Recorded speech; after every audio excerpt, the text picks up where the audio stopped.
এদিকে সিইও দফতর অভিযানে মতুয়ারা নিঃশর্ত নাগরিকত্বের দাবিতে অভিযান। কলেজ স্ট্রিট থেকে বিবাদী বাগ পর্যন্ত মিছিল মতুয়াদের। মতুয়া সম্প্রদায়ের মিছিলে রয়েছেন অধীর চৌধুরী। সিইও দফতর অভিযানে এবার মতুয়ারা নিঃশর্ত নাগরিকত্বের দাবিতে মতুয়াদের এই অভিযান। কলেজ স্ট্রিট থেকে শুরু হয়েছে মিছিল। আপনারা দেখতে পাচ্ছেন অধীর চৌধুরী রয়েছেন মিছিলে। মতুয়া সম্প্রদায়ের এই মিছিলে অধীর চৌধুরী হাঁটছেন। কলেজ স্ট্রিট থেকে শুরু হয়েছে এই মিছিল, যাবে বিবাদী বাগ পর্যন্ত। নিঃশর্ত নাগরিকত্বের দাবিতে এই অভিযান মতুয়াদের, মতুয়া সম্প্রদায়ের এই মিছিল।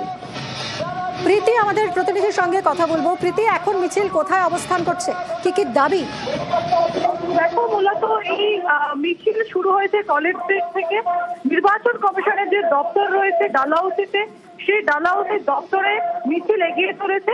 কিছুক্ষণ আগে মিছিল শুরু হয়েছে এবং মতুয়াদের মূল দাবি, তারা কিন্তু এসআইআর প্রক্রিয়ার বিরোধিতা করছেন না।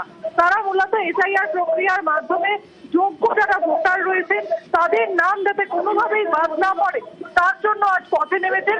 সব থেকে ইন্টারেস্টিং বিষয় হচ্ছে এই মতুয়াদের মিছিলে আজ নেতৃত্ব দিচ্ছেন প্রাক্তন প্রদেশ কংগ্রেস সভাপতি অধীর রঞ্জন চৌধুরী।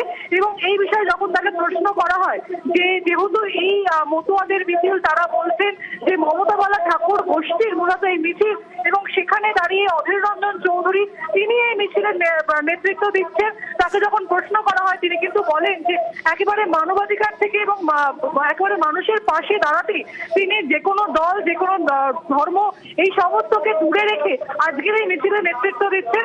আপাতত মিছিল কমিশনের দিকে এগিয়ে চলেছে ধীরে ধীরে, এবং মতুয়াদের যে সমস্ত তাদের যে বাদ্যযন্ত্র রয়েছে সে সমস্ত বাদ্যযন্ত্র বাজিয়ে কিন্তু মিছিল কমিশনের দিকে এগিয়ে চলেছে। আমরা এই মুহূর্তে সেই ছবি আপনাদেরকে দেখাচ্ছি। মতুয়া সম্প্রদায়ের মিছিল।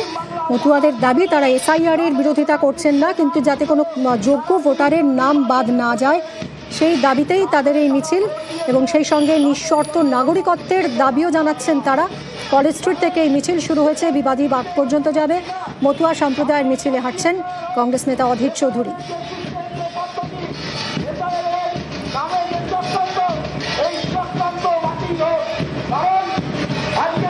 প্রীতি, আমরা এই মুহূর্তে সেই মিছিল দেখতে পাচ্ছি। এরা কি কখনো ডেপুটেশন জমা দেবেন আজ নির্বাচন কমিশনারকে?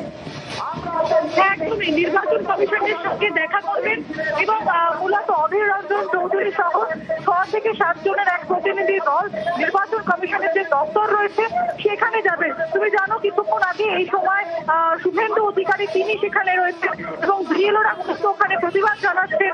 তারই মাঝে অধীর রঞ্জন চৌধুরী তিনি ওখানে গিয়ে পৌঁছালে ঠিক পরিস্থিতি কি হয় সেদিকে আমাদের নজর থাকবে। তবে এটা কিন্তু অত্যন্ত ইন্টারেস্টিং বিষয়। মতুয়া সংগঠন যারা বলছেন তারা মমতা বালা ঠাকুরের গোষ্ঠীর এই মিছিল, এবং সেই মিছিলে মূলত অধীর রঞ্জন চৌধুরী প্রাক্তন প্রদেশ কংগ্রেস সভাপতি তিনি এই মিছিলের নেতৃত্ব দিচ্ছেন। এবং ছবি দেখাচ্ছি একেবারে গলায় গামছা দিয়ে মতুয়াদের সঙ্গে পায়ে পায়ে হাঁটছেন, পায়ে পা মেলাচ্ছেন অধীর রঞ্জন চৌধুরী, এবং আর কিছুক্ষণের অপেক্ষা, তার মধ্যেই কমিশনে পৌঁছে যাবেন তিনি এবং তার যে বাহিনী রয়েছে। একদমই। অনেক ধন্যবাদ প্রীতি।